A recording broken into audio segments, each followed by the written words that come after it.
Selamat pagi anak-anak. Kita akan belajar firman Tuhan melalui buku renungan pagi anak, Identitas. Hari ini tanggal 20 Oktober, judul renungan kita, Keutuhan. Mari kita awali dengan doa. Bapa di surga, kami akan belajar firman Tuhan. Tolong kami supaya kami dapat memahami firman Tuhan. Dalam nama Tuhan Yesus kami berdoa.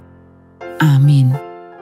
Anak-anak, ayat inti renungan pagi kita hari ini diambil dari kitab Kejadian pasal 1 ayat 26. Berfirmanlah Allah, baiklah kita menjadikan manusia menurut gambar dan rupa kita, supaya mereka berkuasa atas ikan-ikan di laut, dan burung-burung di udara, dan atas ternak, dan atas seluruh bumi, dan atas segala binatang melata yang merayap di bumi. Kejadian pasal 2 ayat 7. Ketika itulah Allah membentuk manusia itu dari debu tanah dan menghembuskan napas hidup ke dalam hidungnya. Demikianlah manusia itu menjadi makhluk yang hidup.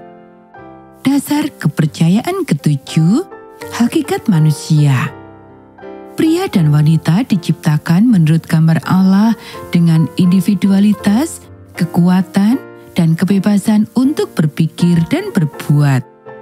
Meskipun diciptakan sebagai makhluk bebas, masing-masing merupakan kesatuan yang tak terpisahkan dari tubuh, pikiran, dan roh, bergantung pada Allah untuk hidup dan bernapas dan segala sesuatu. Ada beberapa istilah deskriptif dalam kisah penciptaan. Pertama, dikatakan bahwa Allah menciptakan manusia menurut gambar dan rupa kita. Pesan ini menjelaskannya dengan baik, seperti Allah mencerminkan sifat Allah. Karena sifat alamiah manusia yang seperti itu sekarang sudah jatuh, manusia cenderung bersikap ekstrim dalam hal ini. Mereka menganggap diri mereka seperti dewa, dan mereka menjadi sombong dan congkak. Lucifer adalah orang pertama yang memiliki sikap seperti itu. Saya harus menjalani hidup saya sendiri.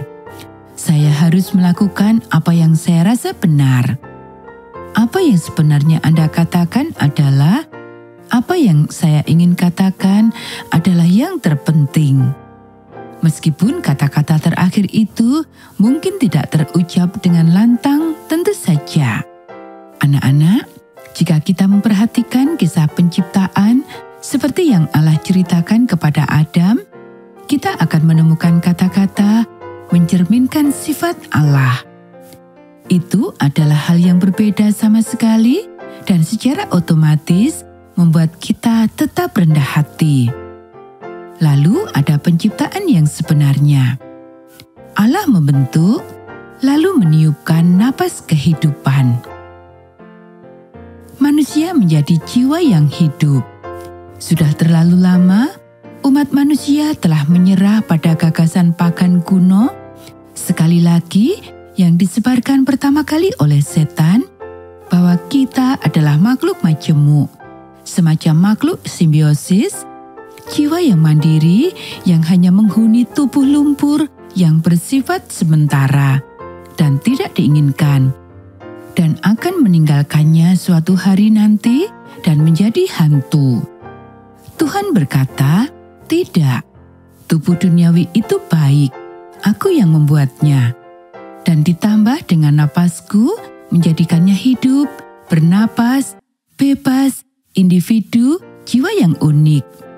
Adapun kematian, itu bukan bagian dari rencana, tetapi dengan melihat keadaan sekarang, itu adalah anugerah yang dapat Anda syukuri. Ini bersifat sementara, tetapi lengkap selagi masih ada. Hantu tidak berkeliaran dengan sedih melihat keluarganya menderita. Napasnya ada padaku, dan jangan khawatir, aku bisa melakukannya lagi. Anak-anak, demikianlah renungan pagi kita hari ini. mari kita akhiri dengan doa. Pencipta kehidupan, pemberi keutuhan, jalanmu jauh lebih sederhana. Kisahmu mungkin tidak menjawab semua pertanyaan kami, tetapi setidaknya itu masuk akal. Engkau menciptakan kami. Engkau membuat kami utuh dan sempurna. Dan Engkau akan menjadikan kami seperti itu lagi. Amin.